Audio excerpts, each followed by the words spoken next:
Hello दोस्तों आज की क्लास में आप सभी का मोस्ट वेलकम है। ये जो क्लास है दोस्तों, ये आप सभी के डिमांड्स पर कि सर एक आई रूल्स की कंप्लीट क्लास लाइए जिसमें कि सारे आई रूल्स हमारे क्या हों, कवर अप हो जाएं, हमें और एक्स्ट्रा क्लासेस यानी कि बहुत सारी वीडियोस ना देखनी पड़ी। तो दोस्तों इसी के लिए आप सभी के लिए ये क्लासेस लाई गई, जैसे कि आप यहाँ पर देख रहे होंगे। और इसमें से इस क्लास में आपको आई रूल सब रटने की कोई ज़रूरत नहीं, आपको समझ करके उसे कैसे याद रखने में बाय द ट्रिक और जो कॉन्सेप्ट हैं उन सभी कॉन्सेप्ट को कंप्लीट कराऊंगा। चाहे वो हमारा आई रूल्स 55 हो, चाहे वो आई रूल्स 54 हो, चाहे वो आई रूल्स 92 हो, ठीक है ना। कोई भी आई रूल्स हो, कि डिफरेंस हमारा आई रूल्स 28 और आई रूल्स 41 में क्या डिफरेंस होता है, इन सब के बीच में अच्छे से कॉन्सेप्ट क्लियर करूंगा दोस्तों। तो दोस्तों इस प्लीज़ क्लास को पूरा देखिएगा, तभी आपको समझ में आएंगी चीज़ें। इसकी प्रॉपर मैं पीडीएफ भी आपको प्रोवाइड कराऊंगा। तो सबसे पहले दोस्तों आप सभी को करना क्या है, सभी लोगों को याद होगा कि अगर जो भी न्यू हमारे यहाँ पर फ्रेंड्स वगैरह हैं जिन्होंने अभी तक चैनल को सब्सक्राइब नहीं किया है, प्लीज़ वो चैनल को यहाँ पर सब्सक्राइब कर लेंगे। पॉलीटेक्निक लर्निंग 77 जैसे कि आप यहाँ पर देख रहे होंगे, यहाँ पर आपको इलेक्ट्रिकल 6 सेमेस्टर के सारे सब्जेक्ट्स को बहुत ही अच्छी तरीके से कंप्लीट करवा दिया गया है। यहाँ से आपको इस तरीके से कंप्लीट करो, चाहे वो एमसीक्यू हो चाहे वो थ्योरी हो, एमसीक्यू के साथ साथ थ्योरी को भी समझाते हुए क्लियर करवाया गया है। यहाँ पर आईएमआरई के आपके 56 थ्योरी लेक्चर्स और 400 एमसीक्यू को भी बहुत अच्छे से सॉल्व करवाया गया है। और डेली यहाँ पर क्विजेस, मॉक टेस्ट वगैरह और डेली प्रैक्टिस तो होती ही रहती है। अगर दोस्तों आप हमें इंस्टाग्राम पर फॉलो करना चाहते हैं तो ये हमारी इंस्टाग्राम की जो आईडी है, मैं लिंक पे भी, डिस्क्रिप्शन पे भी लिंक मैंने दे रखी है, वहाँ से जाके आप डायरेक्ट जुड़ सकते हैं। या फिर पॉलीटेक्निक लर्निंग 77 ये मेरी इंस्टाग्राम की आईडी भी है। तो दोस्तों आप अगर मुझे पर्सनल मैसेज करना चाहते हैं तो भी आप मुझसे यहाँ से जुड़ सकते हैं। जिन लोगों ने दोस्तों अभी तक क्लास को लाइक नहीं किया, प्लीज़ वो सभी लोग क्लास को लाइक कर दें। और चलते हैं आज की क्लास की तरफ, बहुत ही अच्छी क्लास होगी। तो सबसे पहले हम लोग देखते हैं कि जो हमारे इंडियन इलेक्ट्रिसिटी रूल्स होते हैं 1956, ये किसके अकॉर्डिंग, किसके अंडर पे आते हैं। तो दोस्तों आप यहाँ पर, ये जनरल इन्फॉर्मेशन है, बस आपको पता होनी चाहिए। ये आपके दोस्तों एग्जाम्स में नहीं आता है, मैं पहले से ही बता दूँ क्या कौन सी चीज़ इंपॉर्टेंट है, कौन से पॉइंट ज़्यादा इंपॉर्टेंट है, उन सबको भी मैं साथ में डिस्कस करते हुए चलूँगा, ठीक है ना। तो सबसे पहले ये हमारे जनरल्स यहाँ पर इंट्रोडक्शन है कि this rules comes under section 37 of Indian electricity act 1910। अब ये जो हमारे इंडियन इलेक्ट्रिसिटी रूल्स होते हैं या फिर आई रूल्स होते हैं, ये एक्चुअली में है क्या, तो ये आपको समझना होगा। तो दोस्तों क्या होता है कि जैसे जिस तरीके से हमारे भारत का संविधान होता है, उसके अकॉर्डिंग हर एक की नागरिक के क्या उनकी ड्यूटी है, क्या उनके क्या उनके कर्तव्य हैं, क्या बहुत सारी उनको क्या अधिकार वगैरह दिए गए, ये सारे के सारे हमारे किस में आते हैं, ये सारे के हमारे कॉन्स्टिट्यूशन यानी कि संविधान में आते हैं। उसी अनुसार हमारा जो इलेक्ट्रिसिटी डिपार्टमेंट होता है वो किस तरीके से इलेक्ट्रिसिटी का जनरेशन करेगा, जैसे कि यहाँ पर किस तरीके से इलेक्ट्रिसिटी का जनरेशन करेगा, किस तरीके से ट्रांसमिशन होगा, ठीक है ना, किस तरीके से उसकी सप्लाई की जाएगी और किस तरीके से इलेक्ट्रिसिटी का यूज किया जाएगा, ये सारा का सारा हमारा किस पे डिस्क्राइब है, ये हमारा इंडियन इलेक्ट्रिसिटी जो रूल्स होते हैं उसके अकॉर्डिंग डिसाइड किया जाता है। अगर उससे बहुत ज़्यादा वेरिएशन होता है, बहुत ज़्यादा इधर उधर कुछ भी होता है, तो क्या, चाहे वो हमारा कोई ठेकेदार हो, चाहे वो हमारा सप्लायर हो, चाहे वो कंज्यूमर हो, उन सब पे क्या लगेगा, फाइन लगता है, ठीक है। अगर हम लोग आई रूल्स की बात करें तो दोस्तों जो हमारे आई रूल्स होते हैं ये हमारे कितने 146 होते हैं, ठीक है ना। लेकिन देखिए इन आई रूल्स के जैसे हमारे क्या होता है कि जो एक संविधान में जो नियम होता है उस नियम के अंडर पे भी आते हैं, जैसे रूल्स के अंदर सब रूल्स आते हैं। इसी तरीके से हमारे क्या होता है कि रूल्स के अंतर्गत भी सब रूल्स आ जाते हैं। तो इस तरीके से बहुत सारे रूल्स हैं, लेकिन जो मेनली 146 रूल्स हैं, इन 146 रूल्स में आपको कौन कौन से पढ़ने हैं और कौन कौन से आपके एग्जाम्स के लिए इंपॉर्टेंट है, वो सब मैं बताते हुए यहाँ पर चलूँगा, ठीक है। तो सबसे पहले यहाँ पर मैं दोस्तों, तो सबसे पहला जो हमारा इंपॉर्टेंट नियम आता है वो हमारा आता है दोस्तों rule number 28, classification of voltage. क्या दोस्तों, क्लासिफिकेशन ऑफ वोल्टेज यानी कि जो हमारा वोल्टेज होता है उसका वर्गीकरण किस तरीके से किया जाता है और किस तरीके से करना होता है, ये हमारा आता है आई रूल्स 28 में, ठीक है। देखिए दोस्तों यहाँ पर मैं जो थ्योरी होगा उसके साथ साथ बीच में मैंने एमसीक्यू भी डाले, यानी कि एमसीक्यू भी आते जाएंगे। तो जहाँ मुझे एमसीक्यू के थ्रू समझाना होगा वहाँ मैं आपको एमसीक्यू भी समझाते हुए चलूँगा, और जहाँ थ्योरी की जरूरत होगी वहाँ मैं थ्योरी को भी समझाते हुए चलूँगा। तो ये एमसीक्यू प्लस थ्योरी बोथ यहाँ पर कंबाइंड अच्छे से किया गया है, ठीक है ना। सो क्लास को आप प्लीज़ पूरा और अच्छी तरीके से देखिएगा। यहाँ पर हम लोग सबसे पहले बात करते हैं दोस्तों लो वोल्टेज की। तो दोस्तों जो लो वोल्टेज होता है ये हमारा दोस्तों क्या करता है, 0 वोल्ट से 250 वोल्ट तक चलता है। अगर हम लोग दोस्तों यहीं पर बात करते हैं मीडियम वोल्टेज, तो मीडियम वोल्टेज वो हमारा कितना होता है, तो दोस्तों ये हमारा होता है 250 वोल्ट से 50 वोल्ट तक। यानी कि अगर हमारा 250 से लेकर 650 वोल्टेज कहीं पर है तो उसे हम लोग कौन सा वोल्टेज बोलेंगे, तो दोस्तों उसे हम लोग मीडियम वोल्टेज बोलेंगे। अब हम बात करते हैं एक्स्ट्रा हाई वोल्टेज की, तो ये जो उसको होता है, ये वोल्टेज हमारा होता है 650 यानी कि 650 वोल्ट से लेकर 33 केवी वोल्टेज यानी कि 33,000 वोल्टेज तक का। अगर हम लोग बात करें दोस्तों एक्स्ट्रा हाई वोल्टेज की, तो जो एक्स्ट्रा हाई वोल्टेज का मान होता है ये दोस्तों हमारा 33 केवी से लेकर 132 केवी तक होता है। फिर हमारा आता है सुपर हाई वोल्टेज, ये 132 केवी से ऊपर जो भी वोल्टेज होता है उसे हम लोग सुपर हाई वोल्टेज बोलते हैं। लेकिन दोस्तों क्या होता है कि हमारे कुछ एग्जाम्स में ऐसे भी प्रश्न आए, उनको भी मैंने ये दो यहाँ पर इंक्लूड किया। वैसे तो आपको अगर देखा जाए तो ये केवल 4 ही हमारे होते हैं, लेकिन ये इस तरीके से हमारी जो एग्जाम्स हुए उनमें भी कि इस तरीके के क्वेश्चन आए, इस वजह से मैं इनको मैंने शामिल किया कि अगर कहीं पर आपसे ये पूछा जाए कि मॉडर्न एक्स्ट्रा हाई वोल्टेज कितना होता है, तो दोस्तों ये हमारा होता है 400 केवी। कितना होता है दोस्तों? 400 केवी होता है। अगर बात की जाए एक अल्ट्रा हाई वोल्टेज की, तो ये होता है हमारा 765 केवी यानी कि 765 हज़ार वोल्टेज। तो इस तरीके से आपका अगर अलग पूछा जाएगा तो हो सकता है, नहीं तो आप अगर आप कोई कम्पिटिटिव एग्जाम्स की तैयारी कर रहे हैं, सेमेस्टर एग्जाम्स की तैयारी कर रहे हैं, तो ये सारे आपके पॉइंट्स बहुत ही मोस्ट इंपॉर्टेंट होते हैं। ठीक है ना? तो दोस्तों अगर आप नोट्स बनाते हुए चल रहे हैं तो नोट्स भी बना सकते हैं, अदरवाइज़ मैं आपको ये PDF भी इसकी प्रोवाइड करा दूंगा। ठीक है ना? अब अगले क्वेश्चन की तरफ चलते हैं। यहाँ पर अब हमारा अगला क्वेश्चन यहाँ पर पूछा गया है कि distinction of circuit voltage in which rule, यानी कि डिस्टिंक्शन ऑफ सर्किट वोल्टेज जो सर्किट वोल्टेज होता है उस पर जो हमारा डिस्टिंक्शन होता है, ठीक है ना, वो किस आई रूल्स के अंतर्गत आता है, ये दोस्तों आपको बताना। जल्दी से सभी लोग चैट में इसका तुरंत आंसर बताएंगे। वैसे अगर आप मुझे फॉलो करते आ रहे हैं काफ़ी दिनों से, तो वैसे मैंने ये सारे आई रूल्स कहीं ना कहीं आपको समझाएं, एक एक दो दो करके आई रूल्स हर एक वीडियो में समझाते हुए चले हैं हम। ठीक है ना? तो दोस्तों अगर अभी तक आपने पिछली वीडियोस नहीं देखी है तो प्लीज़ आप एक एक करके देखिएगा। ठीक है ना? जो IMRE सब्जेक्ट होता है दोस्तों, ये अगर कहीं पर भी आप कंपनी वगैरह में भी जा रहे हैं तो ये मोस्ट इंपॉर्टेंट बन जाता है, क्योंकि जो हमारा दोस्तों जो IMRE सब्जेक्ट है, ये हमारा कई सारे सब्जेक्टों का क्या कॉम्बिनेशन है, मशीन से पावर सिस्टम एस्टिमेशन से लेकर हर एक। तो IMRE एक बहुत ही अच्छा सब्जेक्ट है, अगर आप कहीं कंपनी पे जा रहे हैं या फिर वैसे भी, तो ये बहुत ही अच्छा है और इसे क्वेश्चन बहुत अच्छे से पूछे जाते हैं। तो यहाँ पर दोस्तों आप सभी लोग चैट में इसका आंसर बताएं कि जो हमारा डिस्टिंक्शन ऑफ सर्किट वोल्टेज होता है ये किस आई रूल्स में आता है। दोस्तों सभी लोगों के चैट में आंसर आने चाहिए। और दोस्तों जिन लोगों ने अभी तक क्लास को लाइक नहीं किया, प्लीज़ वो क्लास को लाइक कर दें। तो जो हमारा डिस्टिंक्शन ऑफ सर्किट वोल्टेज होता है तो हमारा किस आई रूल्स में आता है दोस्तों? वो हमारा आता है आई रूल्स 41। किस में आता है दोस्तों? आई रूल्स 41 में आता है। अब ये मैंने बहुत अच्छे तरीके से पहले भी समझा रखा था, इसको भी और भी समझा था। देखिए दोस्तों आपको यहाँ पर कंफ्यूज नहीं होना है। जब कभी भी बात करें आपसे classification of circuit voltage classification of voltage की, तो हमारा आई रूल्स 28 होता है। लेकिन जब सर्किट के वोल्टेज की डिस्टिंक्शन की बात करें, यानी कि जो सर्किट का वोल्टेज होता है वो कितना, तो वो हमारा आता है आई रूल्स 41 में। ठीक है ना? तो ये दोस्तों आपको कॉन्सेप्ट समझ में आ गया होगा। अब हम लोग बात करते हैं जो हमारा आई रूल्स 31 होता है, ये क्या कहता है। तो दोस्तों जो हमारा आई रूल्स 31 होता है ये कहता है कि an earth conductor must be connected to iron clad fuse at proper place. ठीक है ना? इसको मैं थोड़ा सा और एक्सप्लेन करता हूँ। इसका मतलब क्या है दोस्तों? इसका मतलब हमारा सिंपल सा ये है कि अगर कहीं पर, यानी कि यहाँ पर हिंदी पे देख सकते हैं, हिंदी पे भी मैंने लिख रखा है कि अगर उपभोक्ता के भवन में हर विभागीय लाइन का मतलब होता है जो सर्विस लाइन होती है, वो प्रत्येक चालक में अर्थ किए गए चालक या फिर अर्थ किए गए न्यूट्रल कंडक्टर या फिर कॉन्सेंट्रिक केबल जो होती है के अर्थ किए हुए बाहरी चालक को छोड़कर पहुंच योग्य स्थान पर एक उचित कटआउट लगाया जाएगा। ठीक है ना? तो सिंपल सा इसका अगर हम लोग शॉर्ट में समझें तो इस आई रूल्स 31 का मतलब दोस्तों क्या होता है? तो सिंपल सा मतलब होता है जहां पर भी अनअर्थ कंडक्टर होता है, यानी कि कोई भी अनअर्थ यानी कि ऐसा कोई चालक तार जो ग्राउंडेड ना हो यानी कि अर्थड ना हो, उसे क्या करेंगे, वहाँ पर हम लोग प्रॉपर एक आयरन क्लेड फ्यूज क्या लगाते हैं दोस्तों? आयरन क्लेड फ्यूज या फिर कटआउट जिसे हम लोग बोलते हैं वो लगाते हैं। ठीक है ना? तो ये दोस्तों आप ये भी आपको नियम समझ में आ गया होगा। ठीक है ना?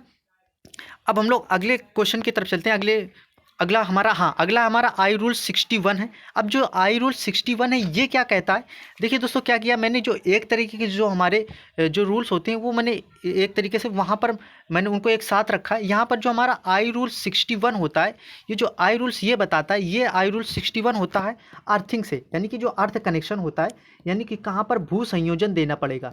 तो दोस्तों अब इसमें हमेशा याद रखना कि इसमें यह बताया गया है कि अगर कहीं पर भी 125 वोल्ट से ज़्यादा है, ठीक है ना, अगर कहीं पर 125 वोल्ट से ज़्यादा वोल्टेज है तो वहाँ आपको क्या करनी पड़ेगी, वहाँ आपको अर्थिंग करनी पड़ेगी। Earth conductor must be connected to iron plate fuse at proper place, वहाँ पर एक आयरन प्लेट फ्यूज भी प्रॉपर प्लेस पर क्या होना, प्रॉपर जगह पर प्लेस्ड होना चाहिए।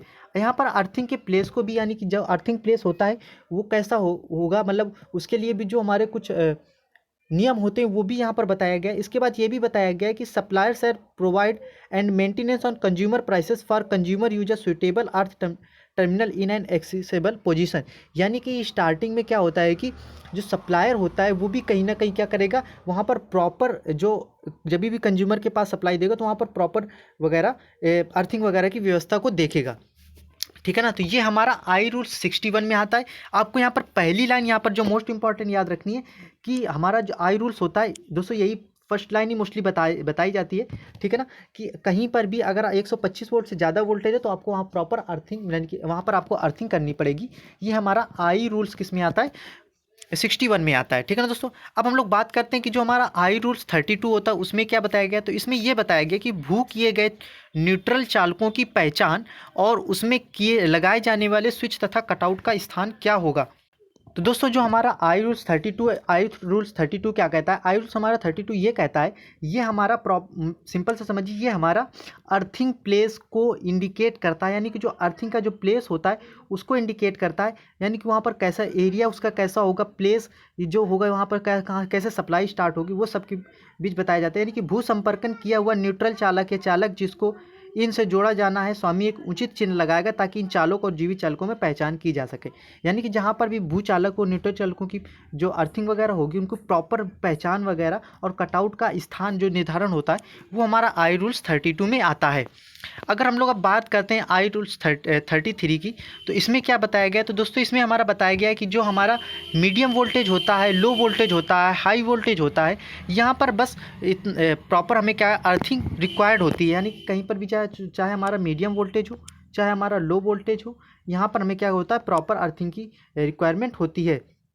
It's care and maintenance only depend upon the consumer, और जो इसकी केयर वगैरह होती है ये सब किस पे डिपेंड करती है, ये हमारी डिपेंड करती है कंज्यूमर्स पे। किस पे डिपेंड करती है, कंज्यूमर से, यानी कि जो हमारा अर्थिंग वाला जो अर्थिंग के जो मेंटेनेंस है, आप देखते ही होंगे प्रॉपर, जैसे अगर चलो स्टार्टिंग में सप्लायर जब आया उसने प्रॉपर देख लिया कि हाँ आपने प्रॉपर अर्थिंग की है कि नहीं की, उसने सप्लाई वगैरह दे दी, सब कुछ ठीक, लेकिन उसके बाद जो अर्थिंग वगैरह का जो मेंटेनेंस रखना होगा किसको रखना, आपको ही रखना होगा, यानी कि कंज्यूमर को ही तो रखना होगा, ठीक है।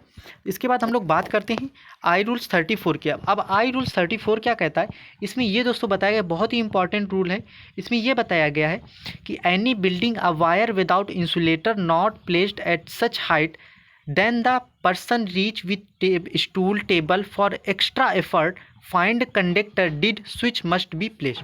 इसका मतलब सिंपल सा दोस्तों ये है कि जहाँ कहीं पर नंगे तार हों, यानी कि ऐसे यानी कि जिसके ऐसे तार जिनके ऊपर इंसुलेटर ना लगा हो, क्या लगा हो दोस्तों, इंसुलेटर ना लगा हो, उनको क्या है प्रॉपर इतने स्थान पर, यानी कि इतनी ऊंचाई पर दोस्तों रखना चाहिए कि वहाँ पर क्या हो दोस्तों, कि वहाँ पर प्रॉपर यानी कि आसानी से कोई स्टूल वगैरह रख के वहाँ पर प्रॉपर ना पहुँच पाए, क्योंकि अगर हमारे तार खुले हुए अगर प्रॉपर ऐसे कोई चला जाएगा, ठीक है ना, तो उसको क्या लग सकता है, शॉक वगैरह लग सकता है। तो यही सिंपल सा इसमें बताया गया है, यानी ठीक है ना, यानी कि जो हमारे अनअर्थ जो हमारी ऐसी बिल्डिंग वगैरह जहाँ पर तार अनइंसुलेटेड होते हैं, यानी कि इंसुलेटर उस पर नहीं लगा होता है, तो उन्हें ऐसी इतनी ऊंचाई पर लगाना चाहिए कि हमारे प्रॉपर वहाँ पर मतलब आसानी से कोई वहाँ पर ना पहुँच सके, ठीक है ना। अब बात करते हैं हम लोग रूल नंबर 35 की। रूल नंबर 35 में क्या कहता है, इसमें यह बताया गया है कि प्रत्येक मध्यम, ऊंची और बहुत ऊंची वोल्टता वाले संस्थापन का स्वामी एक महत्वपूर्ण स्थान पर एक पक्के खतरे का नोटिस हिंदी और उस जिले की स्थानीय भाषा में लगाएगा। यह उस आकृति का होगा जो इंस्पेक्टर द्वारा स्वीकृत करेगा। अब देखिए दोस्तों क्या होता है, इसमें बहुत ही इंपॉर्टेंट रूल सही है, और मैं शायद मैं समझ जो रहूँगा कि कि ये रूल्स आप सभी को आता होगा कि जो डेंजर नोटिस है, इंग्लिश में हम लोग बोलते हैं क्या दोस्तों बोलते हैं डेंजर नोटिस। क्या बोलते हैं? डेंजर नोटिस या फिर कॉशन नोटिस बोलते हैं। ये जो होती है ये किस आई रूल्स के अकॉर्डिंग लगाई जाती है? ये हमारी लगाई जाती है रूल नंबर 35 के। कौन लगाता है? ये वहाँ का स्वामी जो होता है, संस्थापक इंस्टॉलेशन का जो स्वामी होता है, जिसकी वोल्टेज मतलब जिसके भी इक्विपमेंट्स लगे होंगे, जिसने भी अपना इक्विपमेंट्स वगैरह लगाया होगा, मशीनें वगैरह लगाई होंगी जहाँ पर, और ये जो तो उसको क्या करेंगे, करना पड़ेगा, एक प्रॉपर एक नोटिस लगानी पड़ेगी, यानी कि ठीक है ना, उसको नोटिस लगानी पड़ेगी। वो उसमें वहाँ की हिंदी, इंग्लिश और वहाँ की स्थानीय भाषा में खतरा, ठीक है ना, लिखा होना चाहिए। और वो कैसी होती है? तो उसमें नोटिस कैसी होती है? तो उसमें दो हमारे बोन होती हैं और एक स्कल, यानी कि दो हमारी हड्डी और एक उसके बीच में खोपड़ी का चिन्ह होता है। दोस्तों अगर हम लोग इसकी डेंजर नोटिस की साइज की बात करेंगे तो ये वहाँ का जो इंस्पेक्टर होगा, इंस्पेक्शन इलेक्ट्रिकल इंस्पेक्टर होगा, वो जैसा स्वीकृत करेगा उस तरीके का उसका साइज होता है। दोस्तों ये जो डेंजर नोटिस होती है ये मिनिमम ये 440 वोल्टेज के ऊपर ही लगाई जाती है, यानी कि 440 वोल्ट के ऊपर जहाँ वोल्टेज होता है वहाँ पर लगाया जाता है। अब देखिए दोस्तों, जैसे आपके घर पे कितना 220 वोल्टेज आता है, तो क्या यहाँ पर खतरा लगा होता है क्या? आप अपने घर के सामने जो पोल्स देखे होंगे वहाँ पर तो डेंजर नोटिस नहीं देखे होंगे। क्यों? क्योंकि वहाँ पर 220 वोल्टेज आता है। और जैसे ही आप थोड़ा सा 11 kV पे चले जाएंगे, यानी कि जहाँ पर भी 440 वोल्टेज से ऊपर वोल्टेज पहुँचा, तो वहाँ पर आपको खतरे की नोटिस लगाना अनिवार्य हो जाता है। ठीक है ना दोस्तों? तो ये पॉइंट भी आपको, एक्स्ट्रा पॉइंट कुछ मैंने यहाँ पर बताए। आई होप कि आपको ये सारे पॉइंट्स आपको समझ में आए होंगे। ठीक है ना? अब दोस्तों हम लोग यहाँ पर अगला क्वेश्चन यहाँ पर लेके चलते हैं। अगला सभी लोग चैट में इसका आंसर जरूर बताएंगे कि क्या इसका आंसर सही होगा। दोस्तों सभी लोग पहले बताइएगा, proper insulation for electrical equipments in which I rules, ठीक है ना, यानी कि कहाँ पर ये बताएगी कि किस पे प्रॉपर इंसुलेशन है इक्विपमेंट्स, यानी कि इक्विपमेंट्स में हमारा प्रॉपर इंसुलेशन होना चाहिए, ये किस आई रूल्स में वर्णित है। आप सभी बताएंगे किस आई रूल्स में वर्णित है कि प्रॉपर, यानी कि प्रॉपर किसी भी मशीन पर प्रॉपर इंसुलेशन होना चाहिए, यह किस आई रूल्स में वर्णित है। सभी लोग चैट में इसका आंसर जरूर देंगे। सभी लोगों के चैट में आंसर आने चाहिए कि क्या होगा इसका आंसर। सभी लोग बताइए जल्दी से। दोस्तों इसका कौन सा होगा दोस्तों? इसका हमारा होगा आंसर नंबर, इसका होगा रूल नंबर हमारा कौन सा होगा? 38। कौन सा होगा? Rule number 38। इसमें बताया कि जो भी हमारे कोई भी प्रॉपर, यानी कि कोई भी इलेक्ट्रिकल इक्विपमेंट्स है, पोर्टेबल इंस्ट्रूमेंट है कोई भी, ठीक है ना, चाहे वो केबल हो, चाहे कोई भी हमारी मशीन हो, ठीक है ना, generator, transformer, rectifier, electrical drill machine, electrical spray, welding set, कोई भी हो, वहाँ पर उसके प्रॉपर इंसुलेशन चढ़ा होना चाहिए। क्या होना चाहिए? उस पर प्रॉपर इंसुलेशन चढ़ा होना चाहिए। क्यों कि अगर वहाँ पर प्रॉपर इंसुलेशन नहीं चढ़ा होगा तो क्या होगा, जो भी उस मशीन वगैरह को टच करेगा उसे क्या लग जाएगा? उसे इलेक्ट्रिक शॉक लग जाएगा। क्या लग जाएगा उसे दोस्तों? उसे इलेक्ट्रिक शॉक लग जाएगा। तो ये हमारा बताता है आई रूल्स 38 में। किसमें बताया जाता है? तो ये दोस्तों हमारा बताया जाता है आई रूल्स 38 में। ठीक है ना? अब बात करते हैं, वही मैंने यहाँ पर लिख दिया है। आई रूल 38 क्या कहता है कि विद्युत सप्लाई लाने और मशीनों को हाथ लगाना, यानी कि when we work at only electrical machine then firstly connected to earth and charge flow through the, क्या होता है? Charge flow through the earth. इससे क्या हो जाता है कि इसे और वहाँ पर हम लोग क्या करते हैं कि वहाँ पर, और ये भी होता है कि उसकी उन मशीनों के फ्रेम को क्या करते हैं? ग्राउंड भी करके रखते हैं, क्योंकि जो एक्स्ट्रा चार्ज होती है वो ग्राउंड पर चले जाएँ। दोस्तों जिन लोगों ने अभी तक क्लास को, इस वीडियो को लाइक नहीं किया, क्लास को लाइक नहीं किया, प्लीज़ दोस्तों लाइक कर दीजिए और अपने सभी दोस्तों को शेयर कर दीजिए। इसके बाद अब आई रूल से रिलेटेड दोस्तों कोई वीडियोस नहीं आएगी।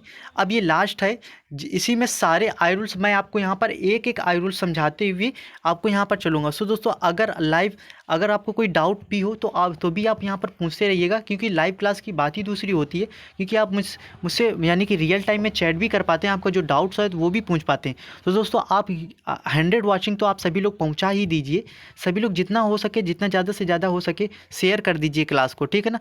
अगर इस क्लास का बहुत अच्छा रिस्पांस रहता है तो मैं डेफिनेटली कल आपके लिए EDG सेकंड की एक प्रॉपर कंप्लीट, यानी कि थ्योरी प्लस MCQ के साथ एक आपके लिए क्लास लाऊंगा। उसमें से आपको पूरी EDD कल एक क्लास में फिनिश करवा दूंगा। चाहे वो क्लास आपकी 1 घंटे, 2 घंटे, 3 घंटे, जितनी भी देर में होगी मैं कंप्लीट करवा दूंगा, अगर इस क्लास का रिस्पांस अच्छा रहा। क्योंकि दोस्तों इस क्लास को तैयार करने में आप देख सकते हैं, इसको PPT बनाने में बहुत सारा टाइम लगा है। ठीक है ना? तो यहाँ पर हम लोग बात करते हैं आई रूल्स 40 की। तो आई रूल्स 40 में क्या बताया गया दोस्तों? तो आई रूल्स 40 में बताया गया स्ट्रीट बॉक्स के बारे में। किसके बारे में बताया गया दोस्तों? स्ट्रीट बॉक्स के बारे में। इसमें मतलब यानी कि जो स्ट्रीट बॉक्स होते हैं वो कहाँ पर कैसे प्लेस्ड होंगे, वहाँ पर उन सब सारी चीज़ों के बारे में यहाँ पर डिस्कस किया गया है। यहाँ पर ये बताया गया कि जहाँ AC इलेक्ट्रिक ठीक है। इसमें क्या बताया गया दोस्तों, इसमें ये बताया गया कि जहां ऐसी इलेक्ट्रिक सप्लाई लाइंस जो विभिन्न प्रणालियों का भाग हो, एक ही स्ट्रीट बॉक्स से होकर गुजरती हो, तो उन्हें इस तरीके से लगाया जाएगा प्रत्येक की अलग अलग पहचान हो। स्ट्रीट बॉक्स में दोस्तों ये बताया गया कि स्ट्रीट बॉक्स में आने वाली सारी उच्च और बहुत उच्च वोल्टता लाइनों को अच्छी तरीके से सुरक्षित किया जाएगा और क्या किया जाएगा, सहारा दिया जाएगा। ठीक है ना। इसके बाद ये भी बताया गया ताकि निकट की वैद्युत लाइनों को उनमें से या फिर इनको या उनसे कोई हानि पहुंचने का भय ना रहे। यानी कि जो भी हमारे स्ट्रीट बॉक्स वगैरह होते हैं वहाँ पर उनको किस तरीके से स्ट्रीट बॉक्स को खंबे या फिर जो मशीन जो खंबे हैं, उन स्ट्रीट बॉक्सों को खंभों जिनसे परिपथ या मशीन हो का स्वामी इस बात की संतुष्ट करेगा कि उनको। तो दोस्तों आपको ये जो कहीं पर भी दोस्तों अगर आपको स्ट्रीट बॉक्स मिल जाए और आपसे आई रूल्स पूछा जाए तो आप आंख बंद करके रूल नंबर 40 में आप कंफर्म कर देना। ठीक है ना, यानी कि रूल नंबर 40 पे आपको टिक कर देना है। अब हम लोग बात करते हैं कि जो हमारा आई रूल्स 42 है, ये दोस्तों बहुत ही मोस्ट इंपॉर्टेंट आई रूल्स है, आपको बहुत ही अच्छे से याद रखना है। ठीक है ना। इसके पहले मैंने जो हमारा आई रूल्स 41 था उसके बारे में डिस्कस कर चुका हूँ। जो आई रूल्स 41 में क्या था कि विभिन्न वोल्टता की जो हमारी सर्किट्स होती हैं उनकी पहचान करना किस में आता है, वो हमारा आई रूल्स 41 में। अब यहाँ पर बात करते हैं कि आई रूल्स 42 में क्या बताया गया। तो इसमें आई रूल्स 42 में ये बताया गया है कि जो हमारे आकस्मिक चार्ज वगैरह होते हैं या फिर दोस्तों जो हमारा आई रूल्स 42, यहाँ पर 42 नहीं होगा दोस्तों, यहाँ पर टाइपिंग मिस्टेक, यहाँ पर 43 आप कर लेना। कितना कर लेना दोस्तों, यहाँ पर आप 43 कर लेना, जस्ट फर्स्ट सेकेंड, ये हमारा 43 है। ठीक है ना। आई रूल्स 43 इसमें क्या बताया गया दोस्तों, तो जो हमारे आई रूल्स 43 में ये बताया गया कि जो भी हमारे यंत्र होते हैं उनकी सुरक्षा के बारे में बताया गया। यानी कि कहीं पर भी अगर आग वगैरह जैसे जो अगर कहीं पर लग जाए तो वहाँ पर उनके जो जनरेटिंग स्टेशन होते हैं कहीं पर भी होता है, वहाँ पर प्रॉपर आग वगैरह बुझाने की प्रॉपर सेफ्टी वाले जो इक्विपमेंट्स हैं वो होने चाहिए। क्या होने चाहिए, यहाँ पर आप देख सकते हैं दोस्तों कि वहाँ पर क्या क्या होना चाहिए। तो जो हमारे फायर एक्सटिंग्विशर होते हैं, ड्राई सैंड वगैरह होती है, फर्स्ट एड बॉक्स वगैरह जो रखे होती हैं, ये सारा का सारा किस में होता है। देखिए फर्स्ट एड बॉक्स रखना, यहाँ पर मैं ये नहीं कह रहा फर्स्ट एड देना, फर्स्ट एड देना अगर होता है यानी कि किसी को चिकित्सा फर्स्ट एड देना वो आता है आई रूल 44 में। तो इस पॉइंट्स को आप थोड़ा सा याद रखना है कि कहीं पर भी जो सेफ्टी इक्विपमेंट्स की बात आए तो सेफ्टी इक्विपमेंट्स हमारा किसी भी, तो वो हमारा आता है आई रूल्स किस में आता है दोस्तों, तो आई रूल्स 43 में आता है। दोस्तों यहीं पर हम लोग बात करते हैं कि आई रूल्स, तो देन फिर आई रूल्स जो हमारा 42 होता है उसमें क्या होता है। तो दोस्तों अगर हम लोग आई रूल्स 42 की बात करें तो आई रूल्स 42 में हमारे होते हैं एक्सीडेंटल चार्ज। क्या होते हैं दोस्तों, एक्सीडेंटल चार्ज, जिसे हम लोग बोलते हैं आकस्मिक चार्ज। आकस्मिक जो चार्ज होते हैं ये हमारे आई रूल्स 42 में आते हैं। ठीक है ना। तो अब अगले क्वेश्चन की अगले आई रूल्स की तरफ चलते हैं दोस्तों। जो अगला आई रूल्स है 44 है, इसमें ये बताया गया है कि जो हमारे अगर किसी को, मैंने अभी बताया ना कि अगर किसी को शॉक वगैरह लग जाए, विद्युत से झटका वगैरह लग जाए, तो उन सबको कैसे प्रॉपर ट्रीटमेंट देना है, कैसे उनका फर्स्ट एड करना है, ये सारा का सारा दोस्तों हमारा किस में आता है। तो ये हमारा सारा का सारा दोस्तों आता है आई रूल्स 44 में। किस में आता है दोस्तों, तो ये सारा का सारा हमारा आता है आई रूल्स 44 में आता है। अब जैसे इसमें क्या होता है कि जैसे अभी मैं तो आपसे ये पूछूंगा, सबसे ये सभी लोग ये बताइए कि जो हमारे कृत्रिम श्वसन की विधियां होती हैं दोस्तों, जो कृत्रिम श्वसन की विधियां होती हैं वो कितने प्रकार की होती हैं, और जो सबसे सरल श्वसन की विधि होती है, कृत्रिम श्वसन की विधि होती है, वो कौन सी होती है दोस्तों। चैट में इसका आंसर सभी लोग बताएंगे। दोस्तों जिन लोगों ने अभी तक क्लास को लाइक नहीं किया प्लीज़ दोस्तों लाइक कर दीजिए, और जो भी न्यू स्टूडेंट्स हैं वो क्लास को चैनल को अगर सब्सक्राइब नहीं किया तो चैनल को सब्सक्राइब कर दीजिए। और सभी लोग अपने दोस्तों को ज़रूर, सभी, चाहे आप इलेक्ट्रिकल सेकेंड ईयर के हो या चाहे आप ईडीडी फर्स्ट और ईडीडी सेकेंड, ये दोनों के लिए इंपॉर्टेंट है, और चाहे आप किसी कम्पिटिटिव एग्जाम्स की तैयारी कर रहे हैं, ये सबके लिए इंपॉर्टेंट है आई रूल्स। ठीक है ना दोस्तों। अब यहाँ पर हम लोग चलते हैं आई रूल्स 45 की तरफ। दोस्तों आई रूल्स 45 क्या कहता है इसके बारे में हम लोग समझते हैं। तो जो हमारा दोस्तों आई रूल्स 45 होता है वो ये बताता है कि जो सावधानियाँ होती हैं जिनको उपभोक्ता, स्वामी, विद्युत के जो ठेकेदार होते हैं, विद्युत कर्मचारी होता है, सप्लायर होता है, उन सबको अपनाना चाहिए। ठीक है ना। यानी कि कहीं पर भी सिंपल सा, कहीं पर भी जो इलेक्ट्रिकल इंस्टॉलेशन वगैरह चल रहा होता है, ठीक है ना, कहीं पर भी या फिर इलेक्ट्रिकल फिटिंग्स वगैरह की रिपेयरिंग की बात की जाए तो वहाँ पर पर्सन को क्या करना चाहिए, ऑथराइज्ड बाय स्टेटेड गवर्नमेंट। यानी कि अगर कहीं पर भी कुछ काम चल रहा है फिटिंग वगैरह, तो सबसे पहले तो उसको क्या करना पड़ेगा कि इंस्टॉलेशन का, तो सबसे पहले उसे सरकार कह दिया जाए या फिर कह दिया जाए हमारे जो इलेक्ट्रिसिटी डिपार्टमेंट होता है उसे क्या लेना पड़ता है, परमिशन लेनी पड़ती है। इसके अलावा और वहाँ पर जो काम कर रहा है कोई उपभोक्ता है या फिर कोई आपको स्वामी है, जो सप्लायर है, या फिर विद्युत को जो ठेकेदार हैं, विद्युत कर्मचारी हैं, उन सबको प्रॉपर यहाँ पर सावधानी भी लेनी पड़ेगी। तो ये जो दोस्तों जो सारा का सारा आता है ये हमारा आता है आई रूल्स किस में आता है 45 में आता है, ठीक है ना। तो दोस्तों अब आई होप कि ये सारे पॉइंट्स आपको सबको समझ में आ रहे होंगे। अगर दोस्तों सभी लोगों को ये पॉइंट समझ में आ रहे हो तो प्लीज़ क्लास को लाइक कर दीजिएगा। अगले क्वेश्चन की तरफ चलते हैं कि जो हमारा आई रूल्स 46 होता है ये क्या कहता है, ठीक है ना। तो दोस्तों सभी लोग चैट में भी आप अगर आपको आ रहा हो तो चीज़ें आप चैट में भी टाइप करते जाइएगा। तो दोस्तों क्या होता है कि जो आई रूल 46 होता है वो ये बताता है कि अगर जैसे सप्लायर ने क्या कर दिया कि इक्विपमेंट्स वगैरह जो हैं वो कंज्यूमर के यहाँ स्थापित कर दिए, इंस्टॉल कर दिए, लेकिन उनके क्या कोई प्रॉपर क्या होता है कि जो वो हमारे उपकरण लगे होते हैं उनका प्रॉपर टाइम पे क्या होता है, उनका टाइम पे दोस्तों इंस्पेक्शन यानी कि उनका निरीक्षण और परीक्षण करना भी आवश्यक होता है, ठीक है ना। तो ये भी ज़रूरी होता है। सभी लोग दोस्तों ये बताइए कि जो हमारे इंस्पेक्शन होता है सर्विस लाइन में डोमेस्टिक इंस्पेक्शन एटलीस्ट कितने दिनों पर करना चाहिए, सभी लोगों का चैट में आंसर आना चाहिए। ये मैं दोस्तों बता चुका हूँ, सभी लोग बताइएगा। तो हाँ मैंने यहाँ पर बात कर रहा हूँ कि आई रूल्स 46 की। तो आई रूल्स 46 में ये बताया गया है कि जो उपभोक्ता होता है, उपभोक्ता के एंड पर जो इंस्टॉलेशन होता है, ठीक है ना, यानी कि जो हमारे उपभोक्ता होते हैं उनके उपभोक्ता के एंड पर जो भी इंस्टॉलेशन होता है उसका प्रॉपर तरीके से प्रॉपर टाइम पे निरीक्षण और परीक्षण करते रहना चाहिए, ठीक है ना। इसके बाद अगले आई रूल्स हम लोग 47 की बात करते हैं। तो 47 में क्या दोस्तों बताया गया, 47 में हमारा बताया गया कि टेस्टिंग ऑफ कंज्यूमर्स इंस्टॉलेशन, यानी कि उस उपभोक्ता के संस्थापन का परीक्षण, यानी कि जैसे अगर कहीं पर सख्त सप्लाई करने का प्रार्थना पत्र प्राप्त होने पर सप्लाई का संयोजन देने या 6 महीने बाद दोबारा सप्लाई देने से पहले सप्लायर प्रार्थना पत्र देने के लिए इंस्टॉलेशन का निरीक्षण और परीक्षण उपभोक्ता को दी जाने वाली सप्लाई के प्रत्येक पॉइंट पर करेगा, ठीक है ना। ये सारे का सारे यानी कि इतना समझिए कि अगर कहीं पर जो हमारा सप्लायर क्या करेगा कि कंज्यूमर इंस्टॉलेशन से पहले इंस्टॉलेशन कर रहा है कंज्यूमर्स के यहाँ, तो वहाँ पर प्रॉपर क्या करेगा टेस्टिंग वगैरह करेगा, ठीक है ना। तो ये हमारा आता है आई रूल्स 40 किस में आता है, तो आई रूल्स हमारा 47 में आता है। आई रूल्स 47 नहीं लेकिन आई रूल्स 46 है वो दोस्तों बहुत ही इंपॉर्टेंट आई रूल्स है, ठीक है ना। देखिए कुछ रूल्स ऐसे हैं जो आपको बस नॉर्मल समझने हैं कि हाँ ये इस आई रूल्स में ये होता है, लेकिन कुछ ऐसे आई रूल्स होते हैं जिसको आपको जुबान में बिल्कुल होने ही चाहिए, ठीक है ना। अब हम लोग बात करते हैं, अगला क्वेश्चन यहाँ पर पूछा गया है कि जो हमारा लीकेज करंट का मान होता है 1/5000 रेटेड करंट का होता है, ठीक है ना। यानी कि जो हमारा लीकेज करंट दोस्तों अगर मतलब ये है कि पहले तो हम लोग लीकेज करंट के बारे में थोड़ा सा समझते हैं। तो दोस्तों क्या होता है कि जैसे अगर ये हमारा कोई तार है, ठीक है ना, और तार के ऊपर क्या लगा हुआ है, तार के ऊपर कोई इंसुलेशन लगा होता है, सभी को पता है। अब क्या होता है कि तार तो जो हमारा करंट है वो किस पे फ्लो होगी, जो करंट होगी वो तो हमारी केवल किस पे फ्लो होती, वो हमारी केवल तार पे फ्लो हो रही। लेकिन क्या होता है कि कुछ करंट होती है इस इंसुलेशन से मतलब थोड़ा सा रिस करके या फिर इसको पार करके थोड़ा सा ऊपर आ जाती है इस इंसुलेशन। अगर ये इंसुलेशन के जो डाइलेक्ट्रिक स्ट्रेंथ, इस इंसुलेशन की रेजिस्टेंस अगर बहुत कम हुई तो यही अगर ज़्यादा करंट आ रही तो फिर क्या हो सकता है कि अगर कोई पकड़ेगा उस तार वगैरह को या फिर कहीं पर भी मशीन अगर कोई है तो क्या लगेगा, उसे इलेक्ट्रिक शॉक लग जाएगा, ठीक है ना। तो इससे हो सकता है अगर वो ज़्यादा हुआ तो फिर उसकी डेथ भी हो सकती है, ठीक है।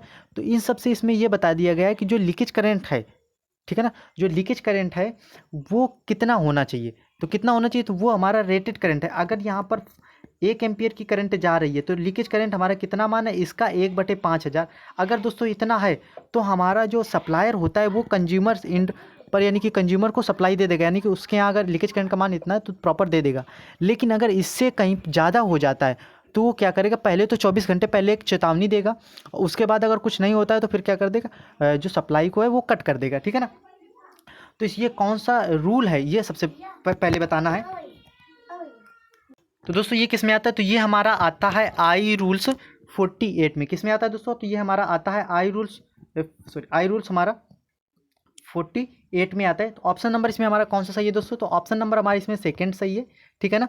अब इसके बाद हम लोग अगले क्वेश्चन की तरफ चलते हैं। तो हाँ यहाँ पर अब देखिए थोड़ी सी कुछ चीज़ें आपको यहाँ पर समझ के रखनी है दोस्तों, मोस्ट इंपॉर्टेंट चीज़ें हैं कहीं ना कहीं। जैसे क्या होता है, जो हमारी लीकेज करंट होती है वहाँ पर आपको जो इसे डिवाइस के मतलब लीकेज करंट से प्रोटेक्शन के लिए भी कुछ डिवाइस यूज होती हैं, उनके बारे में यहाँ पर बात की गई। तो यहाँ पर जो दोस्तों जो लीकेज करंट से प्रोटेक्शन के लिए 2 तरीके की डिवाइस यूज होती हैं, ठीक है ना। यहाँ पर आप देख रहे होंगे 2 तरीके की डिवाइस, एक तो हमारी होती है RCCB। क्या होती है दोस्तों, एक होती है हमारी RCCB और दूसरी होती है ELCB। अब RCCB का फुल फॉर्म क्या होता है, तो इसका फुल फॉर्म दोस्तों होता है रेजिडुअल करंट सर्किट ब्रेकर। क्या होता है दोस्तों, रेजिडुअल करंट सर्किट ब्रेकर। ये दोस्तों आपको मोस्ट इंपॉर्टेंट ये चीज़ें आपको बहुत अच्छे से याद रखनी है, ठीक है ना। ठीक है ना। तो ये सारी चीज़ें आपको भी याद रखनी है। इसके बाद इसमें ये पूछा दूसरा क्या है, ELCB। ELCB का मतलब क्या होता है दोस्तों? ELCB का मतलब होता है अर्थ लीकेज सर्किट ब्रेकर। क्या होता है दोस्तों? अर्थ लीकेज सर्किट ब्रेकर, ठीक है ना। तो इसमें ये बताया गया। अब दोस्तों यहाँ पर आपको यहाँ से पूछ रहा हूँ कि जो हमारा RCB होता है, RCB कैसी डिवाइस है, करंट ऑपरेटेड या फिर वोल्टेज ऑपरेटेड, ये बताने आपको। तो दोस्तों हम आपको बता दें, जो RCB होती है दोस्तों, ये हमारी करंट ऑपरेटेड डिवाइस होती है। कैसी दोस्तों? करंट ऑपरेटेड डिवाइस होती है। वहीं पर ELCB कैसी डिवाइस है? तो ELCB हमारी वोल्टेज ऑपरेटेड डिवाइस है। कैसी दोस्तों? वोल्टेज ऑपरेटेड डिवाइस है, ठीक है ना। तो दोस्तों आई होप ये चीज़ें आप सभी को समझ में आ रही होंगी।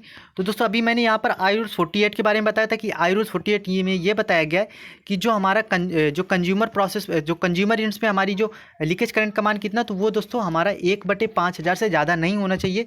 इसके बाद उसको अगर इंस्ट्रक्शन वगैरह देना है, यानी कि उसका अगर वहाँ पर ज़्यादा इसे हो जाता है तो फिर उस उपभोक्ता को प्रॉपर नोटिस वगैरह दे करके, जो सप्लायर होगा प्रॉपर नोटिस उसको 24 घंटे पहले देगा। अगर नहीं सही होता है लीकेज करंट इतना, यानी कि कंज्यूमर नहीं ध्यान देता है, तो वो फिर हमारा क्या करेगा, 24 आवर फिर उसके बाद क्या कर देगा, जो हमारा सप्लायर होगा वो कनेक्शन को कट कर देगा।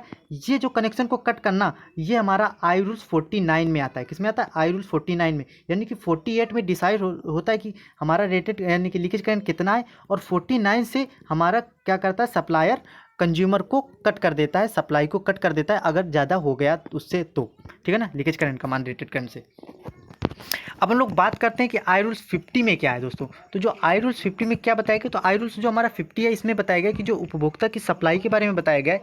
उपभोक्ता की सप्लाई में वहाँ पर प्रॉपर कुछ चीज़ें इंस्टॉलेशन होनी चाहिए, उन सब के बारे में बताया गया है। इसमें ये बताया गया जैसे प्रॉपर सर्किट ब्रेकर इंस्टॉल होना चाहिए, यानी कि जो उपभोक्ता को जो सप्लाई दी जा रही है, कंज्यूमर को जो सप्लाई दी जा रही है, वहाँ पर प्रॉपर तरीके से सर्किट ब्रेकर होना चाहिए। इसके बाद वहाँ पर और बताएगी कि plating material is not affected by environmental condition, यानी कि जो भी हमारे वहाँ पर इक्विपमेंट्स वगैरह लगे हों वो क्या हो कि बाहरी चीज़ों से, इन्वायरमेंटल कंडीशन से ज़्यादा अफेक्टेड ना हो।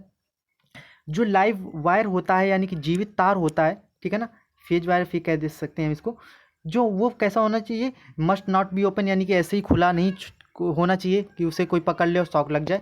तो ये सारी की सारी जो चीज़ें हैं, ये हमारे किस में आती हैं, ये हमारी सारी की सारी जो चीज़ें आती हैं, ये हमारी आई रूल्स 50 में आती हैं। किस में आती हैं दोस्तों? आई रूल्स 50 में आती हैं, ठीक है ना।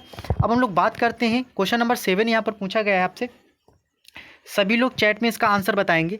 कंज्यूमर साइड में हाई वोल्टेज या फिर एक्स्ट्रा हाई वोल्टेज में वोल्टेज का वेरिएशन कितना होता है? +-3%, 6% या फिर 12.5% या फिर +-2%। सभी लोगों का चैट में आंसर आना चाहिए दोस्तों, सभी लोग। अब देखिए ये ऐसे इतने सिंपल क्वेश्चन। अब देखिए ये जो क्वेश्चन है, ये क्वेश्चन जैसे अभी मैंने लीकेज करंट की बात की, तो वहाँ पर आपको याद रखना है कि रेटेड करंट कहाँ पर कैसा होता है और सप्लाई को कट कब किया जाएगा। इसी तरीके से कंज्यूमर साइड पर, जैसे कंज्यूमर साइड पर हाई वोल्टेज जो होती है, एक्स्ट्रा हाई वोल्टेज होती है, उसका वेरिएशन जो संबंधित होता है, ठीक है ना, वेरिएशन कितना होता है वो ये सब, तो ये सब सारे के सारे ये किस आई रूल्स में डिसाइड किया गया है। तो ये सारे जो ऐसे नियम है, ये बहुत ही मोस्ट इंपॉर्टेंट नियम होते हैं और आपको आने चाहिए। ये आपके चाहे कॉम्पिटिटिव एग्जाम्स हो दोस्तों, और चाहे आपको सेमेस्टर एग्जाम हो, दोनों के लिए ही इंपॉर्टेंट होते हैं, ठीक है ना। तो यहाँ पर आपको बताना है कि जो कंज्यूमर साइड में जो हाई वोल्टेज होता है, फिर एक्स्ट्रा हाई वोल्टेज का जो वेरिएशन होता है कितना होता है दोस्तों, तो वो होता है हमारा दोस्तों, कितना होता है, वो होता है हमारा 12.5। कितना, इसका आंसर क्या होगा दोस्तों? 12.5 होगा, ठीक है ना। अब यहाँ पर हम लोग बात करते हैं जो ये किस आई रूल्स में डिक्लेयर्ड है, तो दोस्तों ये हमारा आई रूल्स 54 में डिक्लेयर किया गया है।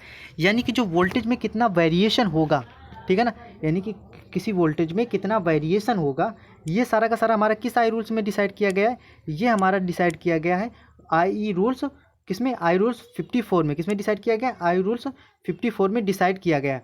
अब आई रूल्स 54 में और क्या क्या चीज़ें कैसे किस तरीके से डिसाइड की, इसको बात को आप थोड़ा सा समझ लीजिएगा। यहाँ पर आप ध्यान से समझेंगे तभी, नहीं तो अदरवाइज कन्फ्यूजन। दोस्तों जब हम लोग लो वोल्टेज की बात करते हैं, किसकी बात करते हैं?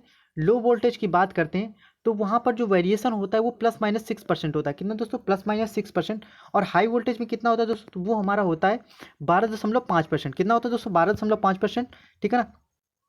और ये फिर आपको 10% भी मिल सकता है, वैसे मोस्टली आपको 12.5% मिलेगा, ठीक है ना।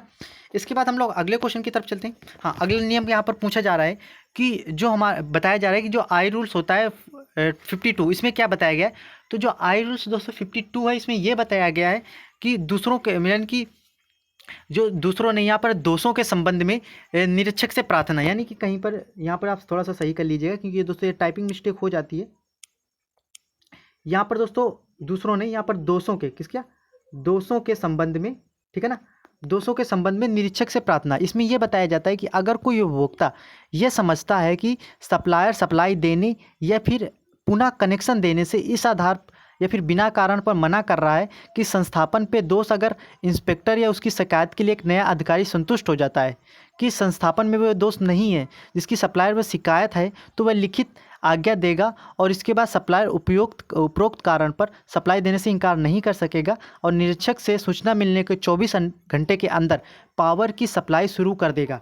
अब देखिए दोस्तों, ये दोस्तों थोड़ा सा नियम होता है, देखो उतना ही इंपॉर्टेंट नहीं है, लेकिन इस चीज़ को थोड़ा सा समझना है कि आई रूल्स जो हमारे 52 होता है, इसमें होता क्या है। इसमें ये ऐसा होता है कि कभी कभी क्या होता है कि देखिए करप्शन का तो जमाना है ही है, ठीक है ना। तो कभी कभी क्या होता है कि थोड़ा सा जो हमारा सप्लायर है फिर लापरवाही करने लगता है और मतलब कोई ऐसे ही मतलब झूठी कह दिया कि वहाँ पर ऐसी ऐसी प्रॉब्लम है सर, यानी कि जो उनके ऊपर जो इंस्पेक्टर बैठा होता है उनसे कह दे कि सर ऐसी ऐसी प्रॉब्लम है, इनको यानी कि सप्लाई नहीं दी जा सकती है। लेकिन अगर ऐसा कुछ नहीं है और उसकी आप प्रॉपर तरीके से क्या करते हैं, प्रार्थना पत्र दे देते हैं, किसके निरीक्षक को, इंस्पेक्टर को प्रार्थना पत्र दे देंगे और उसकी वो प्रॉपर जांच करेगा, उसमें देखेगा कि अगर ऐसा कुछ नहीं है तो सप्लायर को तुरंत 24 आवर के अंदर, यानी कि 24 घंटे के अंदर आपको, यानी कि कंज्यूमर को सप्लाई प्रोवाइड करानी पड़ेगी, यानी कि सप्लाई उसे देनी पड़ेगी, यानी कि कनेक्शन उसे देना पड़ेगा 24 घंटे के अंदर। अब हम लोग बात करते हैं कि जो आई रूल्स हमारा 53 होता है, यानी कि जो आई रूल्स 53 होता है, उसमें क्या बताया गया, तो इसमें ये बताया गया कि जो उपभोक्ता के जो संस्थापन के निरीक्षण और परीक्षण का जो व्यय है उसके बारे में बताया गया कि उसको कौन व्यय करेगा,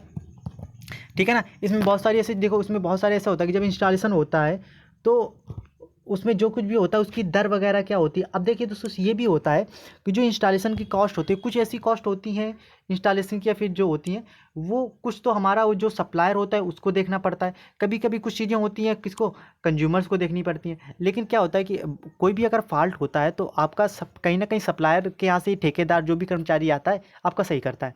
लेकिन कभी कभी क्या, अगर आपको पता नहीं है, ठीक है, तो हो सकता है वो आपसे सप्लायर है ज़्यादा पैसे ले ले उसी कम काम के लिए। तो कोई भी काम हो, चाहे वो सप्लायर का हो चाहे वो एम्प्लॉय का हो, उसकी प्रॉपर कितनी कॉस्ट होगी, ठीक है ना, उसकी व्यय वगैरह हो, कितनी दर वगैरह होगी, यानी कि कितने पैसे वगैरह, तो ये सारा का सारा भी इसी रूल के अंतर्गत डिसाइड किया जाता है। और बाकी निरीक्षण और परीक्षण का व्यय तो मैंने बता ही दिया, ठीक है ना। अब हम लोग बात करते हैं, यहाँ पर अगला क्वेश्चन है कि जो कंज्यूमर को दी जाने वाली सप्लाई की फ्रीक्वेंसी की जो घोषणा होती है वो कितनी होती है, 1%, 2%, 3%, 4%। बहुत ही सिंपल आंसर है, आप सभी लोग आसानी से दे लेंगे, मुझे पता है, ठीक है ना। तो इसका आंसर दोस्तों क्या होगा, तो दोस्तों इसका आंसर हम बता दें कि जो किसी भी कंज्यूमर को जो हमारी सप्लाई वगैरह फ्रीक्वेंसी जो दी जाती है, सप्लाई की जो फ्रीक्वेंसी होती है उसमें कितना वेरिएशन हो सकता है, तो दोस्तों इसमें हमारा प्लस माइनस कितना होता है, प्लस माइनस 3%। यहाँ पर अगर प्लस माइनस नहीं लिखा है तो आप आसानी से 3% कर दीजिएगा, ठीक है। तो ये हमारा किस आई रूल्स में, ये भी आपको दोस्तों अगर आ रहा हो तो चैट में सभी लोग आंसर बताइएगा। तो ये हमारा किस आई रूल्स में होता है, तो दोस्तों ये हमारा आई रूल्स किस में होता है, आई रूल्स हमारा 54 में होता है। किस में होता है, आई रूल्स हमारा 54 में होता है, जिसमें से ये बताया जाता है कि हमारी जो सप्लाई फ्रीक्वेंसी है, ठीक है ना, उसकी जो घोषणा है ये सब किस में की जाती है, आई रूल्स। तो आई रूल्स मैंने 54 ने 54 में तो हमारा वोल्टेज का वेरिएशन था, 55 में, हाँ 55 में दोस्तों याद रखना, 55 में हमारा फ्रीक्वेंसी का वेरिएशन होता है और 54 में किसका होता है, वो वोल्टेज का वेरिएशन होता है, ठीक है ना। तो ये पॉइंट्स आपको समझ में आ रहे होंगे। अब हम लोग बात करते हैं कि आई रूल्स हमारा 57 में क्या है, इसमें क्या बताया गया, इसमें ये बताया गया कि जो उपभोक्ता के यहाँ पर जो भी हमारे मैक्सिमम डिमांड लगे होते हैं, मीटर वगैरह लगे होते हैं, फिर मैक्सिमम डिमांड इंडिकेटर वगैरह लगे होते हैं, फिर कोई भी और कोई यंत्र लगे होते हैं, उनमें प्रॉपर कोई त्रुटि वगैरह तो नहीं है, वो कितना लोड सहन कर सकते हैं, इन सब की जो सारी के सारे जो भी प्रॉब्लम्स जो भी होता है वो हमारा सारा का सारा किस में देखा जाता है दोस्तों, ये हमारा देखा जाता है आई रूल्स 57 में। किस में देखा जाता है, आई रूल्स 57 में, इसमें सारा को डिसाइड किया जाता है।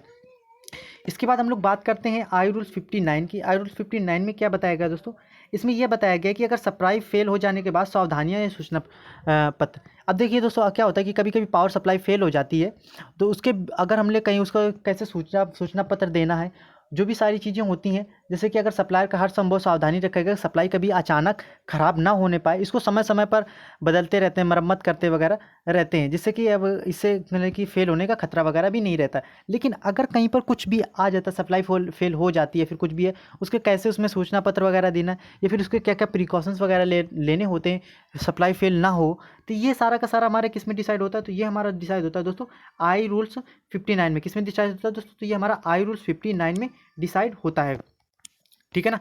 अब हम लोग बात करते हैं आई रूल 60 में क्या बताया गया है। तो दोस्तों आई रूल्स हमारा 60 में बताया गया कि जो हमारा इंसुलेशन रेजिस्टेंस का टेस्ट होता है, ठीक है ना, यानी कि जो जैसे कोई भी हमारे इक्विपमेंट्स है, कोई तार है, केबल है, तो उसका जो इंसुलेशन होता है, उसकी प्रॉपर उसका जो जिसको हम लोग बोलते हैं वैद्युत रोधन, ठीक है ना, उसका वैद्युत रोधन जो हमारा प्रतिरोध होता है, विद्युत रोधन का जो प्रतिरोध होता है, उसका निरीक्षण वगैरह जो करना होता है, ये सारा का सारा हमारा किस आई रूल्स में आता है दोस्तों? तो ये सारा का सारा हमारा आता है आई रूल्स 60 में। किस में आता है दोस्तों? आई रूल 60 में आता है, ठीक है ना। दोस्तों अब ये बताइए कि जो हमारा इंसुलेशन का जो टेस्ट होता है वो किस उपकरण के द्वारा किया जाता है? सभी लोगों को चैट में आंसर आने चाहिए, सभी लोग चैट में बताइए। दोस्तों जिन लोगों ने अभी तक क्लास को लाइक नहीं किया, प्लीज़ क्लास को लाइक कर दीजिए और ज़्यादा से ज़्यादा अपने सभी फ्रेंड्स वगैरह को शेयर कर दीजिए क्लास, ठीक है ना। और जो लोग भी न्यू स्टूडेंट्स देख रहे हैं वो प्लीज़ चैनल को सब्सक्राइब जरूर कर दीजिएगा, ठीक है ना। अब यहाँ पर हम लोग बात करते हैं रूल नंबर 61 की। रूल नंबर 61 क्या कहता है कि इसमें ये प्रॉपर ये बताया गया है कि वही अभी मैंने इसके पहले भी इसके बारे में डिस्कशन कर दिया है। जो हमारे रूल नंबर 61 इसमें कनेक्शन विद अर्थ है, यानी कि प्रॉपर कहीं पर भी अगर 125 वोल्ट से ज़्यादा वोल्टेज है तो वहाँ पर प्रॉपर अर्थिंग वगैरह होनी चाहिए। इसके बाद जो हमारा आई रूल 63 है, ये सबसे मोस्ट इंपॉर्टेंट आई रूल्स है। यहाँ पर क्या होता है कि कहीं पर भी आप कुछ इंस्टॉलेशन करने जा रहे हैं, कोई भी कुछ भी करने जा रहे हैं, तो प्रॉपर आपको क्या होगा कि आपको जो इंस्पेक्टर होगा, वहाँ का इलेक्ट्रिसिटी इंस्पेक्टर होगा, ठीक है ना, उससे क्या लेना पड़ेगा आपको? इंस्पेक्शन कोई भी कुछ भी होगा तो उससे आपको अप्रूवल लेना पड़ेगा। क्या लेना पड़ेगा? अनुमति लेनी पड़ेगी। क्या लेनी पड़ेगी दोस्तों?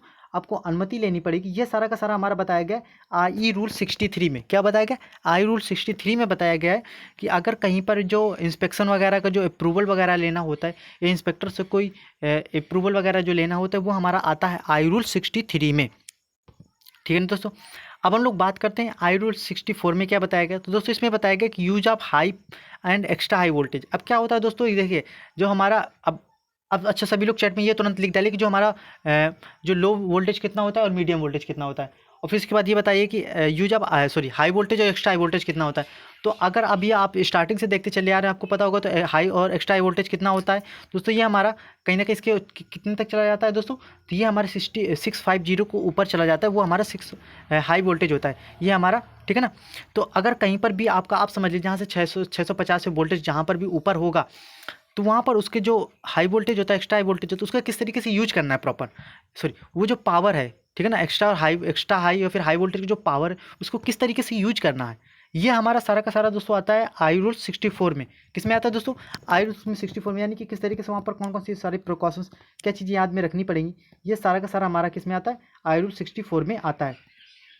अब बात करते हैं हम लोग आई रूल 65 की। तो आई रूल 65 में हमारा आता है टेस्टिंग ऑफ वोल्टेज नॉर्मल से, ठीक है ना। ये चीज़ें बहुत ज़्यादा वो नहीं है, बस आपको इतना याद रखना है कि कहीं पर अगर किसी सप्लायर की उच्च या बहुत उच्च वोल्टता की विद्युत सप्लाई लाइन या फिर मशीनों की शक्ति की सप्लाई या प्रयोग करने के लिए किसी प्रणाली से उस समय तक नहीं जोड़ा जाएगा जब तक कि वैद्युत सप्लाई लाइनों या मशीनों का विद्युत रोधन मतलब कि प्रॉपर तरीके से सिद्ध ना हो, यानी कि जो हमारा टेस्टिंग ऑफ वोल्टेज होगा, अब ये किन सब के अंतर्गत किया जाता है?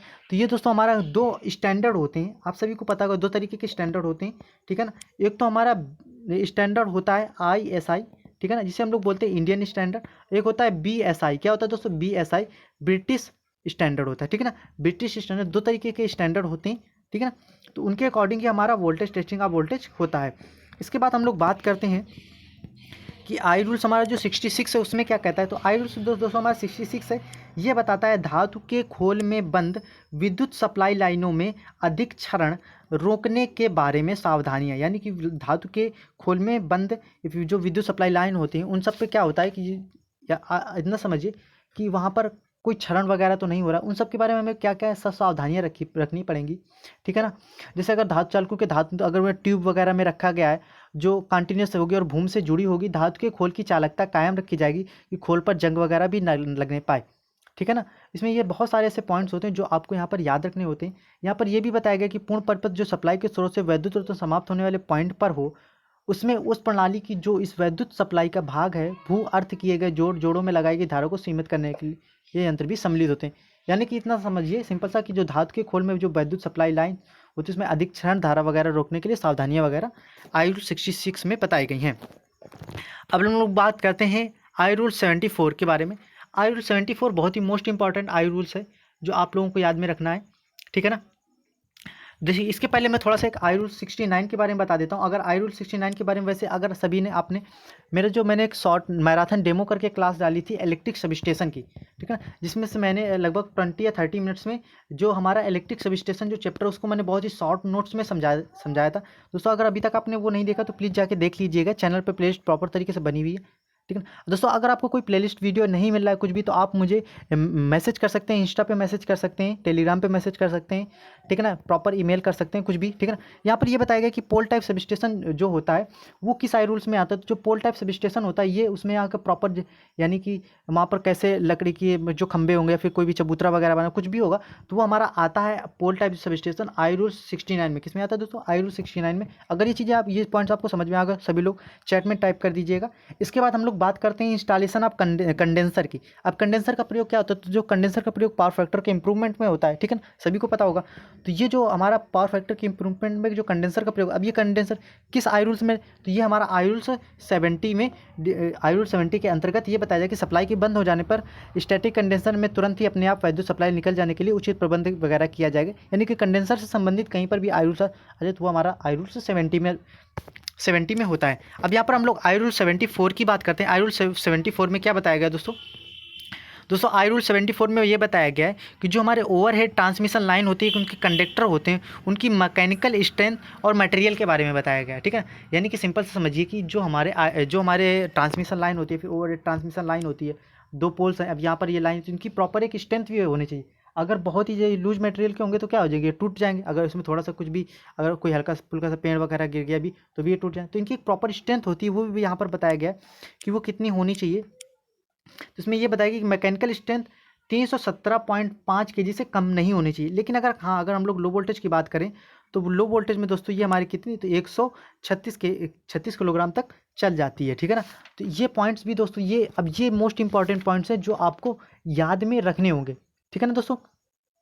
अब यहाँ पर हम लोग बात करते हैं थोड़ा सा, मैं आई रूल 73 के बारे में भी बता देता हूँ। आई रूल 73 में क्या बताएगी तो हमेशा याद रखना कि दोस्तों जो हाई फ्रिक्वेंसी डिवाइसेस होती हैं, जैसे हमारा एक्सरे वगैरह हो गई, एक्सरे वगैरह में बहुत ही हाई फ्रिक्वेंसी की जो डिवाइसेस होती हैं, तो हाई फ्रिक्वेंसी की जो भी डिवाइसेस होती हैं वहाँ पर जो उनसे रिलेटेड जो भी प्रिकॉशंस सावधानियाँ लेनी होती हैं, वहाँ पर कैसे प्रॉपर इंसुलेशन जो कुछ भी होगा वो हमारा सप्लाई वगैरह कैसी देनी, ये हमारा आता है आई रूल 73 में, ठीक है ना।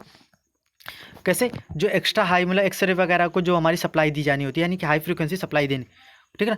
अब हम लोग बात करते हैं अगला क्या है हमारा आई रूल 75 की बात करते हैं। जो हमारा दोस्तों आई रूल 75 है, इसमें हमारा ट्रांसमिशन लाइन में क्या बताया कि अगर overhead transmission line connection with mechanical strength not less than 95% of normal strength.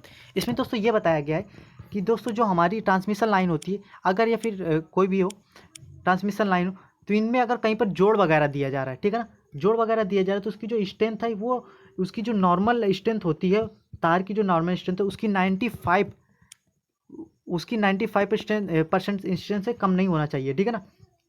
यानी इतना सा समझिए कि जो हमारी ट्रांसमिशन लाइन होती है वहाँ पर अगर कोई हम लोग जोड़ वगैरह दे रहे हैं तो उसकी स्ट्रेंथ कम नहीं होनी चाहिए, ठीक है ना। अब हम लोग बात करते हैं आई रूल 76 की। मोस्ट इंपॉर्टेंट ये आई रूल्स हैं, सभी लोग दोस्तों ध्यान से पढ़िएगा। इसमें बताया गया मैक्सिमम स्ट्रेस फैक्टर या फिर सेफ्टी फैक्टर। सेफ्टी फैक्टर क्या होता है दोस्तों? इतना समझिए कि अगर आप किसी बिजली के यानी कि आप पीसीसी पोल्स को पकड़ लेंगे तो आपको क्या होगा कि आपको कोई झटका नहीं मारेगा।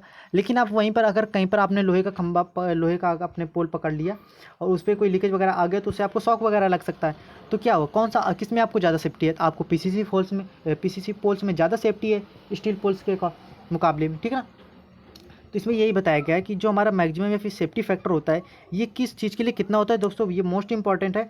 आपका ये ऐसे भी दो तरीके से यहाँ पर क्वेश्चन बन सकता है कि या तो आपसे सेफ्टी फैक्टर डायरेक्ट पूछा जाएगा कि किस चीज़ का कितना सेफ्टी फैक्टर होता है, या फिर ऐसे पूछा जा सकता है कि सेफ्टी फैक्टर किस आई रूल्स में आता है। तो दोस्तों ये मोस्ट इंपॉर्टेंट है, आप सभी लोगों को बहुत अच्छी तरीके से याद होना चाहिए। पहले तो इसमें ये बताया स्टील पोल का सेफ्टी फैक्टर 2.0 होता है, पीसीसी पोल्स का 0.5 होता है, वुडन पोल का दोस्तों सबसे ज़्यादा सेफ्टी फैक्टर होता है, ये आपको याद रखना 3.5। गार्ड वायर और स्टे वायर और बियरर वायर, इन सब का भी मैंने ये एक जो क्लास ली थी उसमें भी पूछा था। जो गार्ड वायर हो गया, स्टे वायर और बियरर वायर, इनकी जो सेफ्टी फैक्टर कितना होता है, इनका दोस्तों मिनिमम सेफ्टी फैक्टर हमारा 2.5 होता है। कितना होता है? इससे ज़्यादा भी हो जाएगा तो कोई दिक्कत नहीं, लेकिन इस जो हमारी ये सारी इक्विपमेंट यानी कि इससे कम तो होना नहीं चाहिए। इससे अगर ज़्यादा हो जा रहा है तो कोई दिक्कत नहीं है, ठीक है। इसके बाद हम लोग बात करते हैं आई रूल 77 की। तो इसमें बताया गया कि ground clearance between conductor and earth. अब सबसे पहले हम लोग थोड़ा सा सेकंड यहाँ पर ग्राउंड क्लियरेंस की समझ कर लेते हैं थोड़ा। जैसे दो पोल्स हैं, ये हमारी लाइन है, तो ये और ये हमारी यहाँ पर क्या है, ज़मीन है। तो ग्राउंड से जो सबसे नीचे वाला था, इसके बीच की जो दूरी होती है इसे लोग बोलते हैं हम लोग ग्राउंड क्लियरेंस। क्या बोलते हैं दोस्तों? Ground clearance. इसमें ये बताया गया है। तो दोस्तों जो हमारा आई रूल 77 है उसमें ग्राउंड क्लियरेंस के बारे में बताया गया है। अब देखिए आपको यहाँ पर कुछ चीज़ें आपको यहाँ पर याद रखनी है। जैसे क्या होता है ग्राउंड क्लियरेंस, क्या होता है कि लाइन दो तरीके से जाती है। जैसे दोस्तों क्या होता है कि अगर ये हमारा क्या है, ये हमारी एक तो लाइन है, जैसे ये हमारी लाइन है, ये हमारी सड़क है, ठीक है, ये आपकी सड़क है। तो क्या होता है कि जो लाइन है या तो आप इस सड़क को क्रॉस करेगी, ठीक है ना, या फिर क्या हो जाएगी इसके साथ साथ जाएगी, ठीक है, ऐसे जा रही होगी। तो दो तरीके से लाइन जा सकती है। तो इसमें ये वही सारे पॉइंट्स यहाँ पर मेंशन किए गए कि अगर क्रॉस द रोड, यानी कि अगर जब लाइन हमारी रोड को क्रॉस कर रही हो तो वहाँ पर अगर वोल्टेज हमारा कैसा हो दोस्तों, तो अगर हमारा वोल्टेज वहाँ पर लो वोल्टेज हो तो वहाँ पर हमें ग्राउंड क्लियरेंस कितना रखना होगा, वो रखना होगा 5.79 मीटर। और अगर हाई वोल्टेज हो तो 6.02 मीटर रखना होगा। अगर वहीं पर पैरेलल टू रोड हो, यानी कि रोड के बराबर में चल रही हो, तो फिर वहाँ पर लो वोल्टेज में हमें क्लियरेंस कितना रखना है, 5.48, और हाई वोल्टेज में 5.79 रखना होगा, ठीक है ना। तो ये सारे पॉइंट्स आपको दोस्तों कहीं ना कहीं समझ में आ रहे होंगे, और ये मोस्ट इंपॉर्टेंट पॉइंट्स हैं। सभी लोग जरूर इसे नोट कर लीजिएगा अगर नोट कर रहे हो तो, ठीक है ना। इसके बाद हम लोग बात करते हैं कि आई रूल 79 के बारे में क्या बताया गया। तो आई रूल 79 में क्या बताया गया दोस्तों? तो इसमें यह बताया गया है कि from building from low and medium service line, ठीक है ना। इसमें मतलब सिंपल सा ये इसमें क्या बताया गया, तो दोस्तों इसमें बताया गया है कि जो हमारे मीडियम और लो वोल्टेज की जो लाइनें होती हैं, ठीक है ना, ठीक है ना, उनमें उनकी और ये सर्विस लाइन होती हैं लो और मीडियम वोल्टेज, उनकी भवनों से कितनी दूरी होती है वो सारा का सारा बताया गया। तो इसमें ये बताया गया कि अगर हमारी कोई वही सर्विस लाइन, अगर ये हमारी जैसे वर्टिकल और हॉरिजॉन्टल क्या मतलब होता है तो समझ लीजिए। जैसे ये होता है हमारा, जैसे अगर ये पूछा जाए तो ये हमारा हॉरिजॉन्टल होता है और ये हमारा वर्टिकल होता है, ठीक है ना। तो अगर कोई भवन है ऐसे ही, अगर हमारे ये कोई मकान है और मकान से क्या वर्टिकल अगर कोई लाइन इसको जा रही, तो अगर उसे वर्टिकल क्लियरेंस है तो कितना रखना होगा, 2.5 मीटर। और अगर हॉरिजॉन्टल क्लियरेंस तो वहाँ पर कितना रखना होगा, 1.2 मीटर रखना होगा। यानी कि सिंपल समझिए कि अगर कोई लाइन भवन के ऊपर से ऐसे ऐसे जा रही तो ये वर्टिकल क्लियरेंस हो गया, ठीक है ना। तो यहाँ पर आपको ज़्यादा क्लियरेंस देना पड़ेगा, और अगर साइड से निकल रही तो थोड़ा कम देना पड़ता है, ठीक है ना। इतना सिंपल से समझ सकते हैं आप। अब हम लोग बात करते हैं आई रूल्स 81 की। आई रूल्स 81 में क्या क्या कहा गया है, इसमें ये आपको बताना है। तो इसमें से ये बताया गया है, तो देखिए सिंपल सा पहले कुछ चीज़ें मैं आपको यहाँ पर और पॉइंट्स यहाँ पर याद समझाना चाहता हूँ। जैसे क्या होता है कि यहाँ पर देखिए अभी मैंने आई रूल्स, थोड़ा सा स्लाइड को पीछे लूँगा, यहाँ पर ये समझिए थोड़ा सा। जो आई रूल 79 में है, इसमें हमारी सर्विस लाइन के लिए ग्राउंड क्लियरेंस, यानी सर्विस लाइन जो होती है, सर्विस लाइन तो आप समझते ही होंगे, सर्विस लाइन और लो और मीडियम वोल्टेज, वहाँ पर भवन से उसकी कितनी क्लियरेंस होंगी, ठीक है ना, किसी बिल्डिंग से, ये बताया गया है। लेकिन जब हम लोग हाई वोल्टेज की बात करते हैं, हाई वोल्टेज की, ठीक है ना, और एक्स्ट्रा हाई वोल्टेज की, तो इसके तब भवनों से या फिर बिल्डिंग से कितनी क्लियरेंस रखनी होगी, ये हमारा आई रूल्स 80 में आता है। किसमें आता है दोस्तों? आई रूल्स 80 में आता है। इस चीज़ को आप हम याद रखना, ठीक है ना। तो ये 79 और 80 दोनों में याद रखना। 79 में लो वोल्टेज सर्विस लाइंस के लिए किसी बिल्डिंग से क्लियरेंस है, और 80 में हाई वोल्टेज के लिए बिल्डिंग से क्लियरेंस है, ठीक है ना। तो उसमें फिर हमारा कहीं ना कहीं चीज़ें बढ़ जाएंगी, ठीक है ना। तो उसमें अगर हमारा हाई वोल्टेज है तो वहाँ पर आपका 3.65 मीटर आपको रखना पड़ेगा क्लियरेंस वगैरह, ठीक है ना। तो इसमें बहुत सारी चीज़ें ऐसी हैं। तो ये पॉइंट आपको समझ में आया होगा। अब हम लोग बात करते हैं कि रूल नंबर 81 की। रूल नंबर 81 में ये बताया गया है कि अगर एक ही खंभे पर विभिन्न प्रकार के वोल्टता के अगर हमारे वहाँ पर चालक हैं, तो उनमें कैसा वगैरह, जहाँ पर इसमें ये सिंपल से, जहाँ किसी प्रणाली के विभिन्न वोल्टता के चालकों को एक ही खंभे पर लगाया जाना हो या फिर लगे हों, तो जो सप्लायर होगा उसका उचित प्रबंध करेगा। क्यों? क्योंकि क्या होता है कि जैसे अगर जहाँ पर एक्स्ट्रा भाई कहीं एक ही समझिए, इतना समझिए, जैसे एक ही हमारा एक ही पोल है, अब एक पोल में एक तार पे 11 kV है और नीचे जो लाइन जा रही है उस पर हमारी 240 वोल्ट है। तो यहाँ पर कहीं ना कहीं लीकेज करंट वगैरह फिर आ जाए, फिर कुछ ऐसा तार टूट के गिर जाए, इन सब का, तो इन सब से जो रिलेटेड कैसे हमें क्या सपोर्ट्स वगैरह देने, कितना क्लियरेंस देना उसी तारों के बीच, तो ये सारा का सारा हमारा किस में आता है, आई रूल्स 81 में डिसाइड किया गया। अब हम लोग बात करते हैं, जैसे क्या होता है कि आपने देखा ही होगा नॉर्मल कि कहीं पर लाइन जा रही है, पहले क्या होता है ग्राउंड वगैरह पड़ी होती थी और लाइन वहाँ से निकल गई है। इसके बाद क्या हो रहा है कि अब उसके नीचे कोई घर बना रहा है, ठीक है ना, अगर कोई अपनी बिल्डिंग वगैरह बना रहा है तो क्या होगा कि वहाँ पर उसको उसके नीचे बिल्डिंग बनाने पे, तो ये देखो एक सिचुएशन तक तो आराम से बिल्डिंग बना सकता है, ठीक है ना, लेकिन अगर जैसे ट्रांसमिशन लाइन आपने देखी होगी तो ट्रांसमिशन लाइन के नीचे आप ऐसे वहाँ बिल्डिंग नहीं बना सकते हैं। तो उस पर अगर, हाँ अगर, या फिर अगर पहले से कोई बिल्डिंग बनी है और उस वहाँ के उसके बाद वहाँ से लाइन निकालनी है, तो अगर पहले जो चीज़ बन गई होगी उसके बाद जो चीज़ बन रही होगी तो उसको पहले ही बनी वाली चीज़ से परमिशन लेना पड़ेगा, ठीक है ना, इस बात को याद रखना। जैसे अगर पहले ट्रांसमिशन लाइन वहाँ पर खींची जा चुकी है, उसके बाद वहाँ पर कोई मकान बन रहा है या फिर मकान 1 मंजिल तक बना था और ट्रांसमिशन लाइन निकल गई, इसके बाद अब वो 2 मंजिल का बनाना चाहता है, उससे क्या होगा कि ग्राउंड क्लियरेंस में प्रॉब्लम होगी, ठीक है ना, क्लियरेंस में हो सकता है कि पता चले ज़्यादा कोई दिक्कत वगैरह ना हो। तो इसके लिए जो व्यक्ति बिल्डिंग बना रहा है वो वहाँ से जो ट्रांसमिशन लाइन की, तो उसको इलेक्ट्रिसिटी डिपार्टमेंट से परमिशन लेनी पड़ेगी, ठीक है ना। और अगर क्या हुआ कि अगर कोई बिल्डिंग पहले से ऑलरेडी से बनी, वहाँ से कोई लाइन नहीं निकली थी, उसके बाद वहाँ से क्या हुआ कि वहाँ से न्यू कोई लाइन जा रही है, तो जो सप्लायर होगा या फिर जो ठेकेदार होगा उसको बाकायदा उससे, मतलब जो मकान मालिक उससे भी कहीं ना कहीं परमिशन लेनी पड़ेगी कि हम यहाँ पर ये सब करना चाहते हैं, आप मतलब आप क्या सहमत हैं या नहीं है। तो उसी को हम लोग बोल देते हैं कि मुआवजा वगैरह दिया जाना। तो उसी चीज़ का ये चीज़ें आप सुने होंगे। तो ये सारी चीज़ें होती हैं, ठीक है ना। तो उसे एक समझौता वगैरह हो जाता है, फिर चीज़ें आगे चलती हैं, ठीक है ना। तो ये चीज़ें आपको रूल नंबर 82 समझ में आया ही होगा, ठीक है ना, आई होप, ठीक है। अब हम लोग बात करते हैं आई रूल्स 84 की। तो आई रूल्स 84 में क्या होता है कि आई रूल्स 84 में होता है रास्ता फिर हवाई अड्डों का पास होना। सिंपल से इतना समझिए कि जैसे जहाँ पर हमारे जो एयरपोर्ट वगैरह होते हैं उनके आसपास क्या होता है कि जो ट्रांसमिशन लाइन अगर कोई बनानी है, कुछ भी करना है, तो वहाँ पहले आपको वहाँ से जो हमारा एयरपोर्ट का जो हेड है, डिपार्टमेंट है, वहाँ से आपको परमिशन लेनी पड़ेगी, इलेक्ट्रिसिटी डिपार्टमेंट को, ठीक है ना। क्योंकि क्या होता है वहाँ पर बड़े बड़े एरोप्लेन्स निकलते हैं, वहाँ पर रडार वगैरह लगे होते हैं, तो इस वजह से वहाँ पर तो इस तरीके से वहाँ से जो भी आपको होगा तो वो सारा का सारा आई रूल्स 84 में आता है। अब इसके बाद जो आई रूल्स 85 पे, ये भी मोस्ट इंपॉर्टेंट है। आपको लगने में हो सकता है कि जल्दी से, हो सकता है ये आपने अगर कई सारे यूट्यूब पे वीडियो देखो तो वहाँ आपने ना देखा हो, लेकिन कहीं ना कहीं ये 85 भी रूल नंबर बहुत इंपॉर्टेंट है, ठीक है ना। क्यों? क्योंकि क्या इसमें ये बताया गया है कि 2 पोलों के बीच में कितना गैप होना चाहिए। सिंपल सा समझ में आ रहा है। जिससे क्या होता है कि जिसे हम लोग सिंपल सा क्या बोलते हैं, स्पैन बोलते हैं। क्या बोलते हैं? स्पैन बोलते हैं। तो ये स्पैन कितना होगा, ये फिर हम लोग बोल देते हैं इसे 2 पोलों के बीच इंटरवल। तो ये किस नियम के अंतर्गत डिसाइड होता है? ये हमारा डिसाइड होता है रूल नंबर 85। किसके अंतर्गत? इसमें रूल नंबर 85 में डिसाइड होता है, ठीक है ना, इसमें, ठीक है। अब हम लोग बात करते हैं रूल नंबर 88 की। रूल नंबर 88 में क्या बताया? रूल नंबर 88 में बताया गया दोस्तों गार्डनिंग वगैरह, किसके गार्डनिंग वगैरह इतना समझिए। वैसे अगर आपने IMRE के हमारे सारे लेक्चर्स देखे होंगे, मैंने वहाँ पर गार्डनिंग वगैरह किस तरीके से होता है, कितने प्रकार का होता है,